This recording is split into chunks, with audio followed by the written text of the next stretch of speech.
Competition by James Causey. This story originally appeared in Galaxy Science Fiction, May of 1955. Extensive research by Project Gutenberg at Gutenberg.org did not uncover any evidence that the U.S. copyright on this publication was renewed. Greta, January 18th, Earth Time. I wish Max would treat me like a woman. An hour ago, at dinner, John Armitage proposed a toast especially for my benefit. He loves to play the gallant. Big man, silver mane, very blue eyes, a porcelain smile. The head of WSC, the perfect example of the politician/scientist. "To the colony," he announced, raising his glass. "May Epsilon love them and keep them. May it only be transmittal trouble." "Amen," Max said. We drank. Taylor Bishop put down his glass precisely. Bishop is a gray little man with a diffident voice that belies his reputation as the best biochemist in the system. "Has Farragut hinted otherwise?" he asked mildly. Armitage frowned. "It would be scarcely prudent for Senator Farragut to alarm the populace with disaster rumors." Bishop looked at him out of his pale eyes. "Besides, it's an election year." The silence was suddenly ugly. Then Armitage chuckled. "All right," he said. "So the senator wants to be a national hero. The fact still remains that Epsilon had better be habitable, or Pan-Asia will scream we're hogging it. They want war anyway. Within a month, boom." For a moment, I was afraid he was going to make a speech about Earth's suffocating billions, the screaming tension of the Cold War, and the sacred necessity of our mission. If he had, I'd have gotten the weeping shrieks. Some responsibilities are too great to think about. But instead, he winked at me. For the first time, I began to realize why Armitage was the director of the Scientists' World Council. "Hypothesis, Greta," he said. "Epsilon is probably a paradise. Why should the test colony let the rest of the world in on it? They're being selfish." I giggled. We relaxed. After supper, Armitage played chess with Bishop while I followed Max into the control room. "Soon?" I said. "Planetfall in 18 hours, Doctor." He said it stiffly, busying himself at the controls. Max is a small, dark man with angry eyes and the saddest mouth I've ever seen. He is also a fine pilot and magnificent bacteriologist. I wanted to slap him. I hate these professional British types that think a female biochemist is some sort of freak. "Honestly," I said, "what do you think?"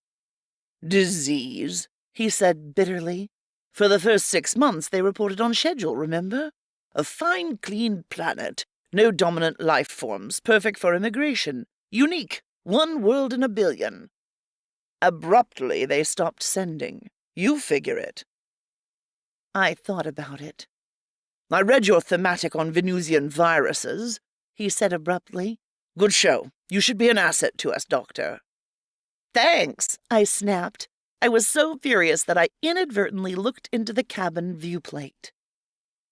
Bishop had warned me. It takes years of deep space-time to enable a person to stare at the naked universe without screaming. It got me. The crystal thunder of the stars, that horrible hungry blackness. I remember I was sort of crying and fighting. Then Max had me by the shoulders, holding me gently. He was murmuring and stroking my hair. After a time, I stopped whimpering. "Thanks," I whispered. "You'd better get some sleep, Greta," he said. I turned in. I think I'm falling in love.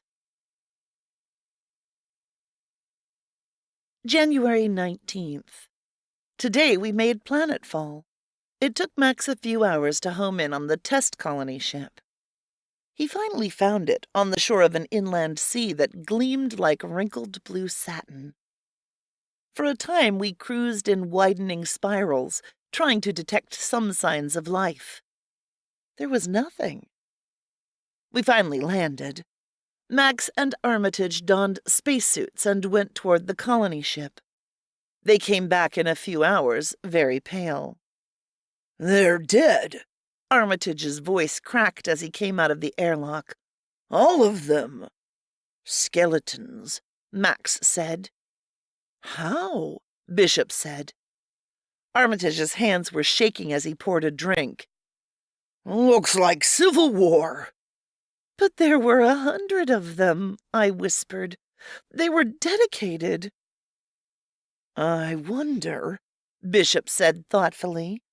"White and brown and yellow, Russian and British and French and German and Chinese and Spanish.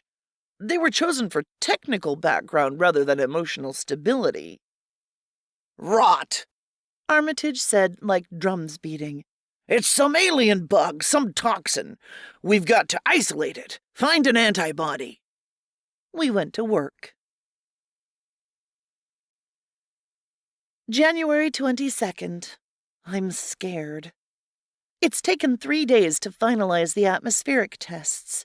Oxygen, nitrogen, helium with trace gases. Those trace gases are stinkers. Bishop discovered a new inert gas, heavier than xenon. He's excited. I'm currently checking stuff that looks like residual organic, and I'm not too happy about it. Still, this atmosphere seems pure. Armitage is chafing. "It's in the flora," he insisted today. "Something, perhaps, that they ate."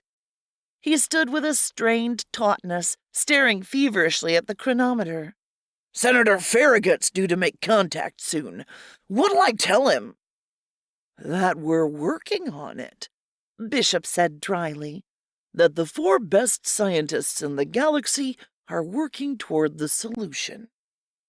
"That's good," Armitage said seriously. "But they'll worry. You are making progress?" I wanted to wrap a pestle around his neck. "What?" Okay, if anybody is unaware, a pestle is a stick you mash things in a bowl with. A mortar and pestle. You know, it's the vessel with a pestle. It's not something you can wrap around someone's neck. Anyway. We were all in the control room an hour later. Armitage practically stood at attention while Farragut's voice boomed from the transmitter. It was very emetic. Emetic?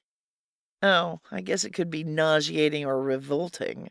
Otherwise it means causing vomiting. The senator said the entire hemisphere was waiting for us to announce the planet was safe for immigration. He said the stars were a challenge to man. He spoke fearfully of the coming world crisis. Epsilon was man's last chance for survival. Armitage assured him our progress was satisfactory, that within a few days we would have something tangible to report.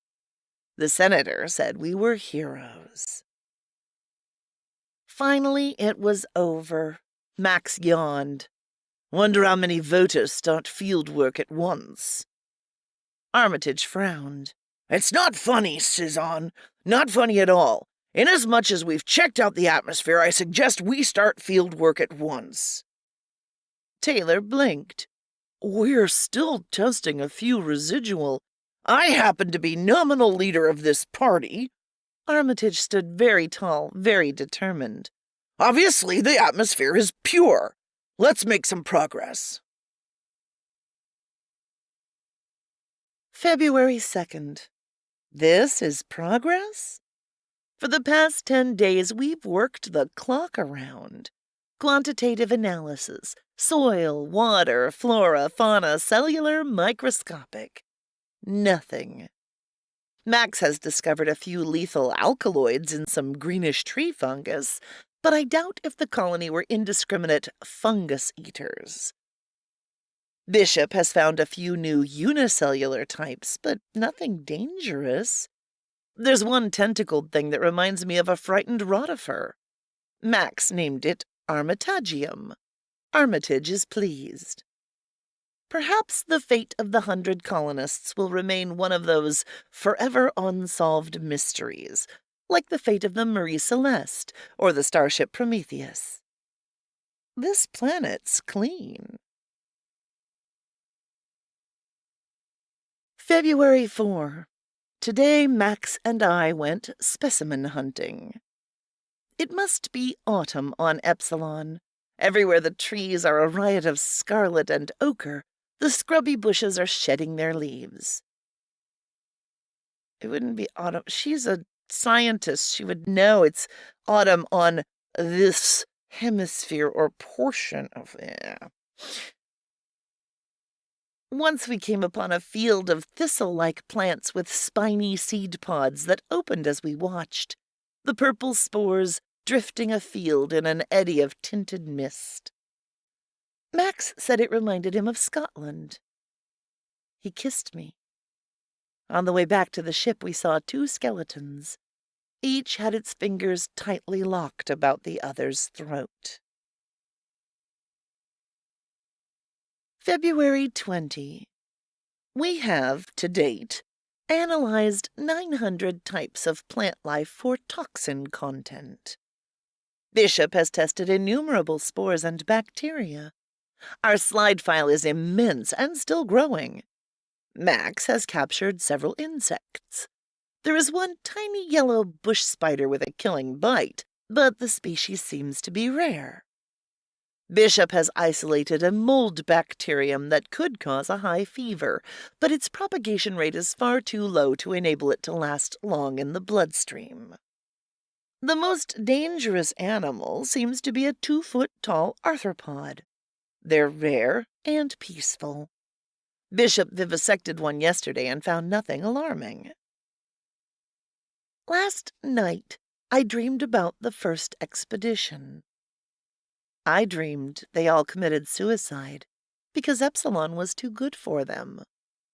This is ridiculous. We are working in a sort of quiet madness, getting no closer to the solution. Armitage talked to Senator Farragut yesterday and hinted darkly that the first ship's hydroponics system went haywire and that an improper carbohydrate imbalance killed the colony. Pretty thin. Farragut's getting impatient. Bishop looks haggard. Max looks grim. February 23rd. Our quantitative tests are slowing down. We play a rubber of bridge each night before retiring. Last night I trumped Max's ace and he snarled at me. We had a fight. This morning I found a bouquet of purple spore thistles at my cabin door. Max is sweet. This afternoon, by mutual consent, we all knocked off work and played bridge. Bishop noticed the thistle bouquet in a vase over the chronometer. He objected. "They're harmless," Max said. "Besides, they smell nice." I can hardly wait for tomorrow's rubber. Our work is important, but one does need relaxation. February 25th. Armitage is cheating. Yesterday he failed to score one of my overticks. We argued bitterly about it. Taylor, of course, sided with him. 3 hands later, Armitage got the bid in hearts. 150 honors, he announced. That's a lie, I said. It was only 100, he grinned. But thank you, Greta. Now I shan't try the queen finesse. No wonder they've won the last 3 evenings. Max is furious with them both. February 28th. We played all day. Max and I kept losing. I always knew Armitage was a pompous toad, but I never realized he was slimy. This afternoon it was game all, and Armitage overcalled my diamond opener with 3 spades. Bishop took him to 4, and I doubled, counting on my ace-king of hearts and diamonds. I let out my diamond ace, and Armitage trumped from his hand. Bishop laid down his dummy. He had clubs and spades solid with double-ton hearts and diamonds. None? Max asked Armitage dangerously. Armitage tittered. I wanted to scratch his eyes out. He drew trump immediately and set up clubs on board, dumping the heart losers from his hand and finally sloughing 2 diamonds. Made 7, he said complacently. Less 2 for the diamond renege makes 5, 1 over trick doubled. We were vulnerable, so it's game and rubber. I gasped. You reneged deliberately. Certainly. Doubleton in hearts and diamonds in my hand. If you get in, I'm down 1. As it was, I made an over trick. The only penalty for a renege is 2 tricks. The rule book does not differentiate between deliberate and accidental reneges. Sorry. I stared at his florid throat, at his jugular. I could feel my mouth twitching. On the next hand, I was dummy. I excused myself and went into the lab. I found a scalpel. I came up quietly behind Armitage, and Bishop saw what I was going to do and shouted, and I was not nearly fast enough. Armitage ducked, and Bishop tackled me. Thanks, dear, Max said thoughtfully, looking at the cards scattered on the floor. We would have been set 1 trick. Club finesse fails. She's crazy! Armitage's mouth worked. The strain's too much for her. I cried. I apologized hysterically. After a while, I convinced them I was all right. Max gave me a sedative. We did not play any more bridge. Over supper, I kept staring at Armitage's throat. After eating, I went for a long walk. When I got back to the ship, everyone was sleeping. March 1st. Bishop found Armitage this morning, in his cabin. He came out very pale, staring at me. You bitch, he said. Ear to ear, now what'll I do for a partner? You can't prove it, I said. We'll have to confine her to quarters, Max said wearily. I'll tell Farragut. And let him know the expedition is failing? Max sighed. You're right, we'll tell them Armitage had an accident. I said seriously. It was obviously suicide. His mind snapped. Oh, God, Max said. They buried Armitage this afternoon. From my cabin, I watched them dig the grave. Cheaters never prosper. March 2nd. Max talked with Senator Farragut this morning. He said Armitage had died a hero's death. Farragut sounds worried. The Pan-Asians have withdrawn their embassy from Imperial Africa. Tension is mounting on the home front. Immigration must start this week. Max was very reassuring. Just a few final tests, Senator. We want to make sure. We puttered in our laboratories all afternoon. Bishop seemed bored. After dinner, he suggested 3-handed bridge, and Max said he knew a better game. A friendly game his grandmother had taught him. Hearts. March 5th. It's a plot. All day long, Bishop and Max have managed to give me the Queen of Spades. It's deliberate, of course.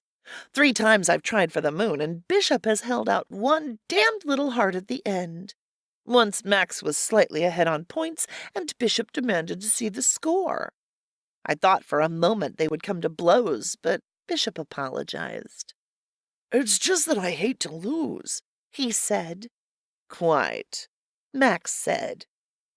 When we finally turned in, Bishop was ahead on points. Too far ahead. March 6th. I suppose it's Bishop's laugh.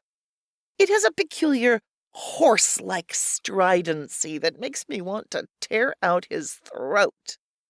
Twice today I've broken down and cried when he made a jackpot. I'm not going to cry anymore. Supper was the usual: beef, yeast, and Vita ale. I remember setting Bishop's plate in front of him and the way his pale eyes gleamed between mouthfuls. 3,000 points ahead, he gloated. You'll never catch me now. Never, never. That was when he gripped his throat and began writhing on the floor. Max felt his pulse. He stared at me. Very nice, he said. Quick, did you use a derivative of that green fungus? I said nothing. Max's nostrils were white and pinched. Must I make an autopsy? Why bother, I said. It's obviously heart failure. Yes, why bother, he said. He looked tired. Stay in your cabin, Greta. I'll bring your meals. I don't trust you. His laughter had a touch of madness. March 10. Max unlocked my cabin door this morning. He looked drawn. Listen, he said. I've checked my respiration, pulse, saliva, temperature, all normal. So? Come here, he said. I followed him into the lab. He indicated a microscope. His eyes were bright. Well? A drop of my blood, he said. Look. I squinted into the microscope. I saw purple discs. Oddly, they did not attack the red blood cells. There was no fission, no mitosis. The leukocytes, strangely enough, let them alone. My hands were shaking as I took a sterile slide and pricked my finger. I put the slide under the microscope. I adjusted the lens and stared. Purple discs, swimming in my bloodstream, thriving, minding their own business. Me too, I said. They're inert, Max said hoarsely. They don't affect metabolism, cause fever, or interfere with the body chemistry in any way. Do they remind you of anything? I thought about it. Then I went to the slide file that was marked Flora Negative. Right, Max said. The purple thistle. Spores. The atmosphere is clogged with them. Greta, my sweet, we're infected. I feel fine, I said. All day long we ran tests, negative tests. We seem to be disgustingly healthy. Symbiosis, Max said finally. Live and let live. Apparently, we're hosts. Only one thing disturbs me. Most symbiotes do something for their host, something to enhance the host's survival potential. We played chess this evening. I won. Max is furious. He's such a poor sport. March 11. Max talked with Senator Farragut this morning. He gave Epsilon a clean bill of health, and the senator thanked God. The first starship will leave tonight, the senator said. Right on schedule, with 10,000 colonists aboard. You're world heroes. Max and I played chess the rest of the day. Max won consistently. He utilizes a fianchetto that is utterly impregnable. If he wins tomorrow, I shall have to kill him. Max, March 13. It was, of course, necessary for me to destroy Armitage and Bishop. They won far too often. But I am sorry about Greta. Yet I had to strangle her. If she hadn't started that infernal Queen's Pawn opening, it would have been different. She beat me 6 times running, and on the last game I pulled a superb orangutan, but it was too late. She saw mate in 4 and gave me that serpent smirk I know so well. How could I have ever been in love with her? March 14th. Frightfully boring to be alone. I have a thought. Chess. Right hand against left. White and black. Jolly good. March 16. I haven't much time. Left was black this morning, and I beat him 4 out of 5. We're in the lab now. He's watching me scribble this. His thumb and forefinger are twitching in fury. He looks like some great white spider about to spring. He sees the scalpel by the microscope. Now his fingers are inching toward it. Treacherous beast. I'm stronger. If he tries to amputate... The end.